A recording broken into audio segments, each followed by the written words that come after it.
Welcome to your Wake Up Women series. I'm Priyanka Bhatia from Women on Wealth, and today we have Shujana Regmi coming in.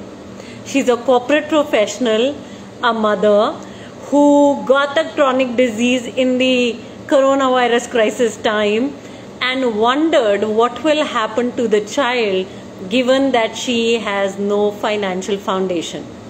So that is where she came in and she thought financial learning could be an eye-opener for you, and it was. She comes from a humble family in Nepal and says that money is luxury, that she had a lot of experience with the dakshina that she used to get during festivals. So let's hear her today. Let's hear her entire story and what woke her up to her own finances. Let's see. Hey Shujana, are you around? Okay. Hi Money Jimmers. Welcome. Yes. Welcome Pooja. Okay Shujana, I'm looking for you. I can't see you here. Okay. Your request. Guys, be ready. She's coming. Our star of the evening is coming. So be ready. Hey Nihara, good evening, warm welcome. Hi Bhagya. Hey Hello. Shujana. Hi Priyanka. Hi, warm welcome. Nice to see Thank you so much Thank for you so coming much. in. Yes, My what pleasure, an my pleasure. absolute pleasure having you. Thank you for sharing your time with us and coming in with all the love to share about your life.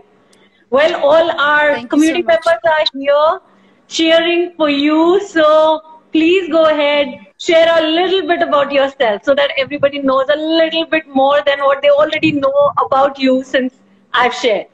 Go ahead. Well, my name is Shujana. I come from Nepal. Actually, I was born in a very simple and humble family in countryside in Nepal.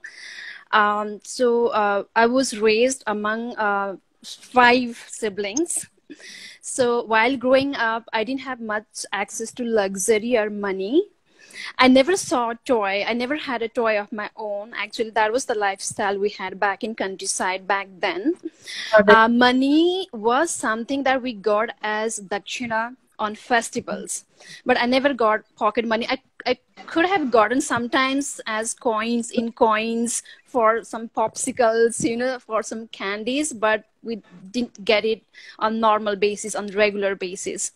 Right. Although we had it, like we had a lot of festivals like Dashera, Bhai Dooj, Tees, and other festivals where we used to get blessings from our elders, and those blessings were like money. Like money used to be like blessings to us, and we didn't even know what to do with those money though. Either the most thing we could do was to buy some candy or Right. ice cream, or normally we would, because we knew that raising 5 children was a very difficult task. Right. Yeah, so right, and that's what our money life was, while I was growing up. Got it. The main source of income in our family was like farm and cattle. Yeah, Got so it. that was Wow. Wow, that's like so amazing coming from such a different childhood, right? Like where yeah, you're totally raised in the farm. different. Yeah, Yeah, you're raised in the farm, countryside, no pocket money, just some dakshina in the festivals. no And then toys. We used to play with marbles or rocks, or on the riverside we used to make castles, or we used to make some toy kind of thing out of hay or grass, and that's how we used to play. And wow. so toys were like, we saw it on TV. We knew Uh-huh. that was something that was accessible to urban kids, not to us. Okay. Wow, Yeah, wow. So you did have that understanding of the urban kids and yeah, them having the toys and you not having the access to them right now. Yeah. yeah, that is the lifestyle we had accepted because we didn't have any other option. Got that, Shujana. And then how did you move to Delhi? Because I know you live in Delhi NCR with your husband, child. How did Delhi happen?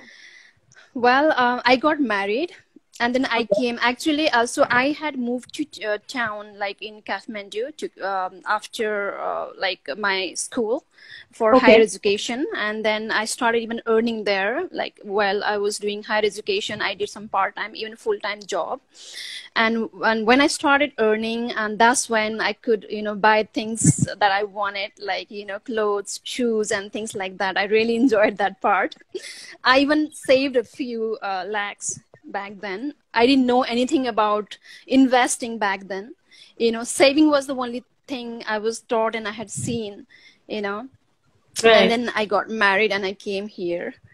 Yeah, and we both were corporate employees and we were earning fine. But we're not like, we were saving a bit, but we're not investing much, not investing at all. Like we had some FDs, and I also had bought some LICs, not knowing how it works, because I was not worried about return. I didn't know that we could make a lot of returns through investment. I was just worried that, at least I would be saving something if I don't pay premium on year basis. My money could be wasted. I could have spent that money on something else. So I thought that was the best way to go about. Right. Yeah. So Got that. yeah. So not saving, so only saving, no investments. And if you No were investment. investing, then those were only in traditional investments. And you came from Kathmandu into Delhi NCR, getting married, and double income household. Was a lot of spending culture there then, Shujana, when you Well, got married? yes. Like back in my hometown, I had learned about saving. My Yeah. parents were like, they were more focused about saving money. You should Right. save it for buying a house or a land, things like that. But when I got married and came here, my husband was like, live in the present kind of thing. Saving comes last, and he had literally not saved a single penny when we got Right. married. Right. And after a few years, we started saving in some post office, Okay. actually. And although we were earning, a decent amount, we couldn't save more. And then the investment was out of the picture. Okay. So I had heard that, stock market, all this is gambling. That was my understanding. I never knew that we could learn to, invest into this market. We could learn there is a system, there could be a system. I never knew Right. that. Right. Uh, Right. yeah, and so yeah, we even bought a plot out of those money we had saved, but we sold it later and invested on something else, thinking that we'd get a great return, but that all went in vain because we have not even gotten any return yet. So had I known about this process, this system earlier, I could have made a lot of money out of that. Got that. Got that. So how did you wake up? How did you wake up to your finances? Because now I can hear that you invested and you lost money. You were only investing in traditional investments. Yes, there were savings, but then where those savings went is like really like it's equal to actually no saving then, right? Right. And then you both are earning, and I know you have a daughter. Am I Yeah. right? Yes. I have one daughter of 5 years old.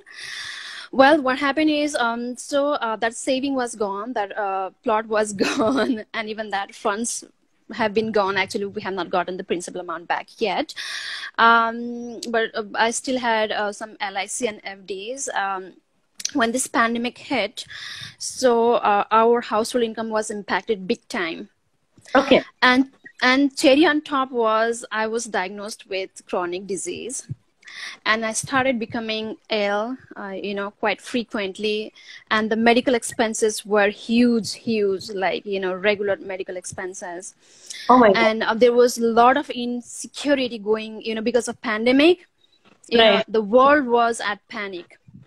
Right. And I was also very insecure about my job, and most of all I was insecure about myself, because I didn't know that what was gonna happen to me and what would happen to my family, because I didn't have any funds built up for emergency, for my child's higher education, nothing at all, you could say, you know. Right.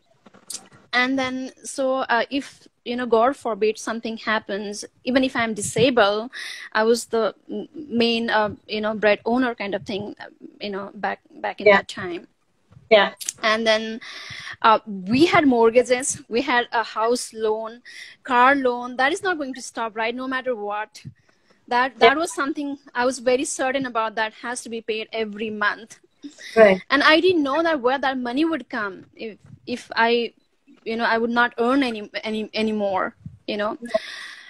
And then I had difficulty, you know, having the ends meet, and I was more uncertain about future, my child's future, my family's future, and I didn't know how I was going to, my family was going to pay all those loans, EMIs.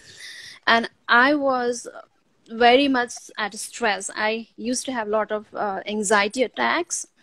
Mm-hmm. And I was even talking to one of my male friend. He was also like, you know, this job is not working out for us at all. We have to find something to grow our money, or, you know, like some secondary, you know, form of income. And we used to have this chit chat almost every day. We didn't know what to do. Right. And I remember that I had spoken with Sheetal a few months earlier. I joined the program.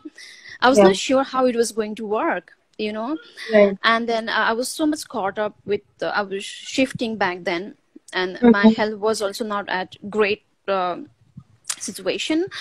And I didn't think much about anything else then. And after a few months, I was a little settled, and I was still very anxious about my future. I didn't know. I knew that something had to be done. There should be some, you know, something that we could do. There has to be a key to success, you know. And, you know, all I knew back then was some people are born lucky, or some people are born rich. Only two things I knew. Either you have to be rich, or you have to born rich, or you have to be born lucky. I didn't know that we could even learn to be rich, you know, create wealth, you know. Literally, I didn't know, and I didn't have that kind of education from anywhere. Not my family, not my friends. We didn't know that at all. And I didn't even know that there has to be financial foundation built up. We didn't know what that was. For commoners, at least, you know, people like me, our main priorities would be maybe buying a car first, and then buying a house and dream vacation. We never worried about retirement, you know. When I joined this money gym, a lot of things has been like eye-opener to me. Got it. You know, it's like maybe our parents, our fathers had their own farm, their land, and they knew that it was going to be constant income even in their, you know, old age. Right. Maybe because of that, they never taught us to be worried about our retirement. But now we don't have anything for our retirement. We're